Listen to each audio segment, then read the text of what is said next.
We all know that narcissistic abuse can leave you feeling pretty messed up emotionally. It leaves emotional scars that are not always obvious or visible. And although you might be able to seem okay on the outside, deep down, you're not okay.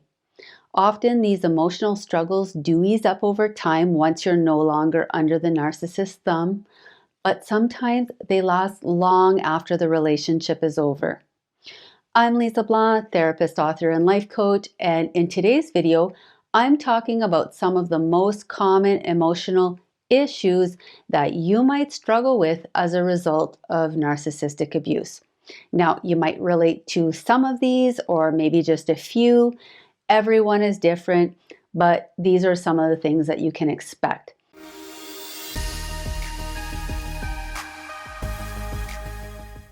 Before we jump in, let me just say that I'll be focusing on covert narcissism, but this type of emotional damage can also happen in any relationship where you experience emotional abuse, regardless of whether the person meets the full criteria for narcissistic personality disorder.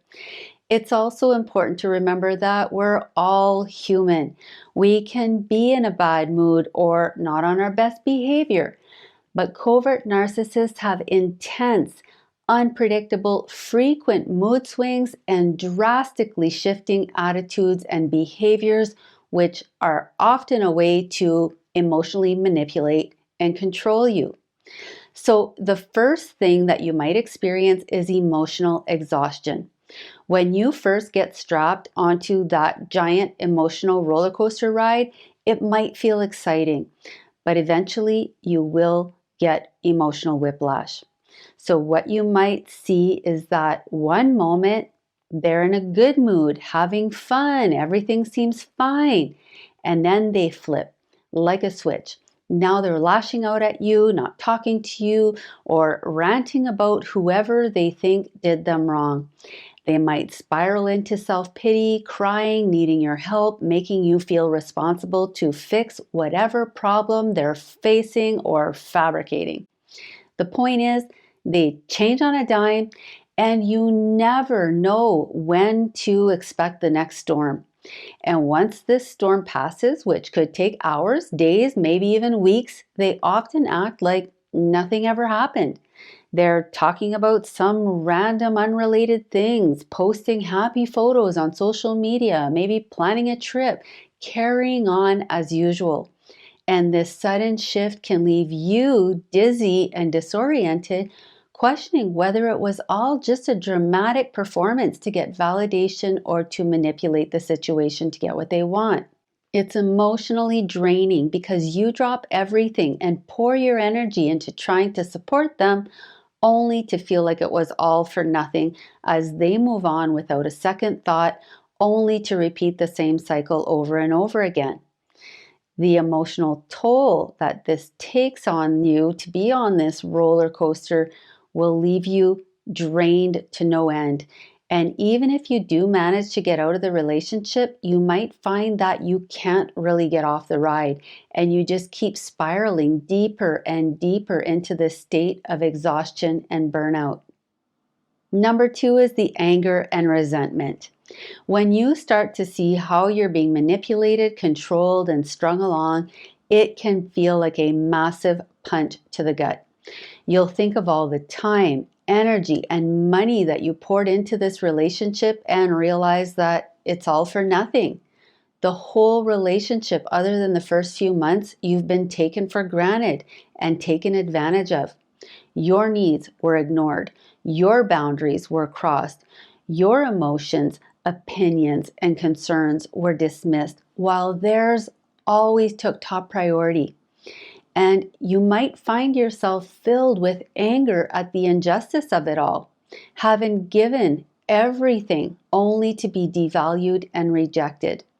I could give you tons of examples of how this can happen, but here's one. Let's say you're having a problem at work. You come home wanting to talk about it. Instead of supporting you and helping you find solutions, talking it through, a narcissist will take it as an opportunity to criticize you. They might start by giving you a disgusted, dirty look like, why are you bothering me with such a minor problem? Or worse, they'll take anyone's side but yours, telling you what you should have done differently, how you brought this on yourself, and then they'll use it against you as evidence of your weakness and incompetence. Yet, anytime they have a problem or a concern, you are expected to drop everything. And if you dare to question their perspective or offer anything less than unwavering support and validation, you will face the wrath of their icy rejection. This constant suppression of your own needs, thoughts, feelings, and concerns creates resentment that boils under the surface. And your anger might not just be directed at them, it could also turn inward. You might start being angry at yourself for putting up with this. This anger can last long after the relationship is over. It might show up when you think about how you were mistreated or when you hear about how they're moving on with someone else. And it might just be when you realize that they don't care 1 ounce about the emotional chaos and struggle that they've caused you. And no matter how much time passes, it can be hard to shake off that bitterness, even though you intellectually know that it's not good for you to hang on to this anger. Number 3 is fear and anxiety. After experiencing narcissistic abuse, you may find that your nervous system is stuck on high alert. And you might find that you're always scanning for threats and bracing yourself for the next storm. The unpredictability of narcissistic abuse trains your brain to be hypersensitive to even the smallest signs of danger.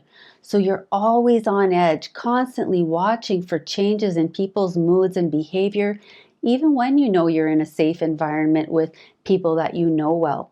And this chronic anxiety can stay with you, making you feel uneasy, like you can never really relax. And even if you do get out of the toxic relationship, you might find that you can't break free from that sense of impending doom, that feeling like something bad is about to happen. And you might find yourself spending a lot of time and energy trying to predict and prevent problems that don't even exist. And this can be overwhelming, making you feel like you're always nervous on the inside, even when there's nothing to worry about on the outside.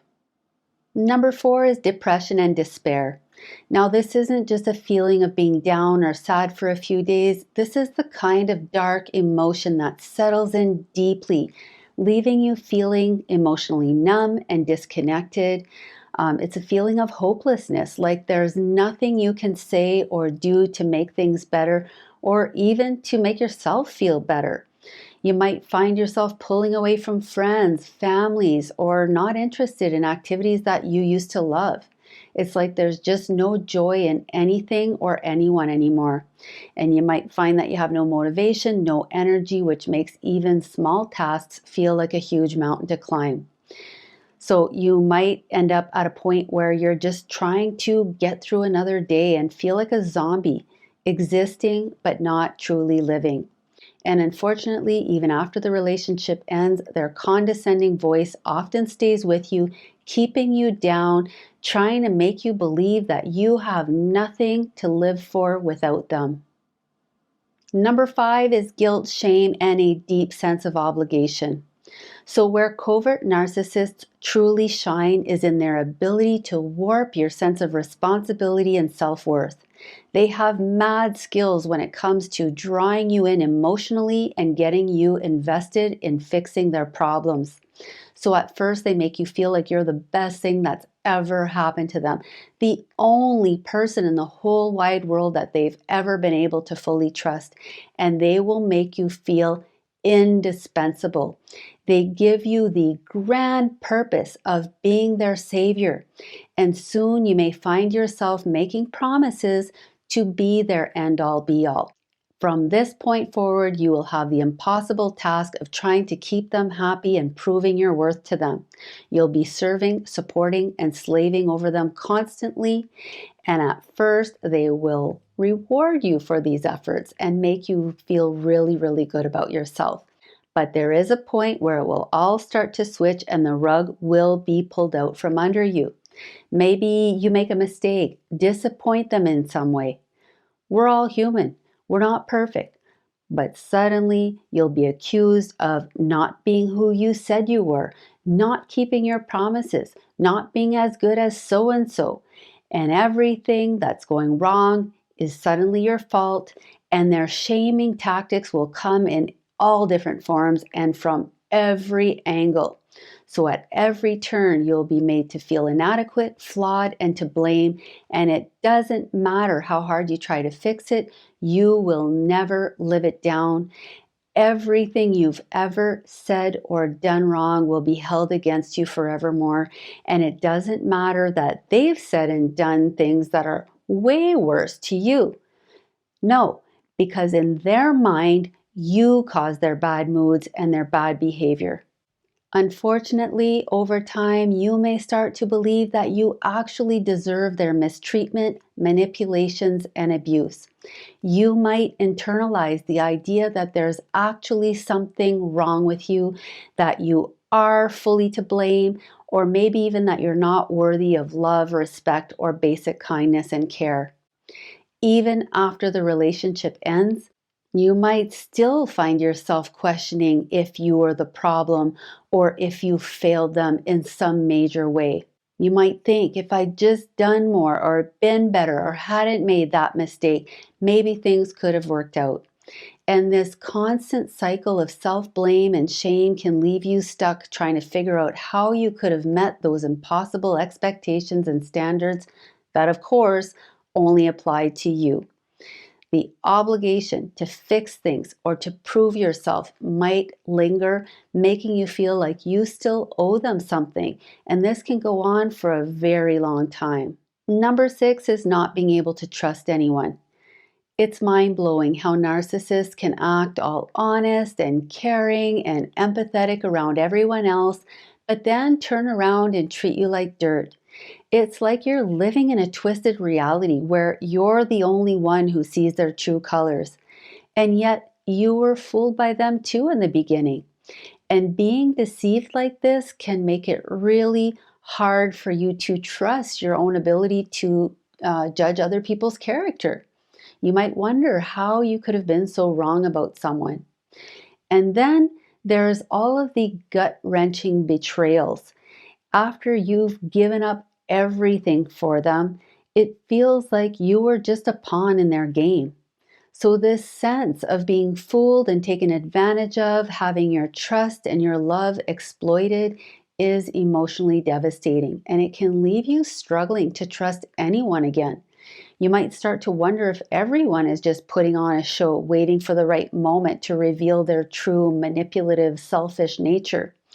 And you might be questioning everyone's motives, constantly suspicious of their intentions, which obviously makes it hard to open up to anyone because you're worried that they could turn around at any given moment and break your trust and exploit your vulnerabilities to manipulate and control you. So this fear can block you from forming healthy, meaningful relationships, especially intimate ones where you need to trust someone with your heart again. Number 7 is the loss of your identity. Narcissists are masters at making everything about them. They demand all of the attention. They demand that you constantly prioritize their needs, their emotions, their thoughts, their concerns, their opinions. And this constant pressure to cater to them slowly erodes your own sense of self. So they're always belittling your interests, dismissing your opinions, making you feel guilty for having needs and boundaries. And so when the relationship continues, you start to suppress those parts of yourself in order to try to meet their expectations and avoid their criticisms and rejection. This breaks down your confidence and your sense of self, so you start to feel like you don't even know who you are anymore or what you want out of life. Healing from narcissistic abuse can be a long and painful journey, but with the right information, support, and treatment, it is possible to recover. This trauma doesn't have to follow you for the rest of your life. Once you no longer have to deal with the constant interference and manipulation of someone who is trying to diminish and control you, you can start to reconnect with the person that you were always meant to be. And you can take this negative experience to transform into an even stronger, wiser, and more resilient version of yourself. But you might not be able to do this on your own, so I would encourage you to reach out to a mental health professional in your area who specializes in narcissistic abuse, and you might also want to consider my online recovery programs, which I've linked in the description section of this video. Thanks so much for watching. Please take a moment to like, comment, and subscribe. And if you want to learn more about the cognitive effects of narcissistic abuse, please click on the link above.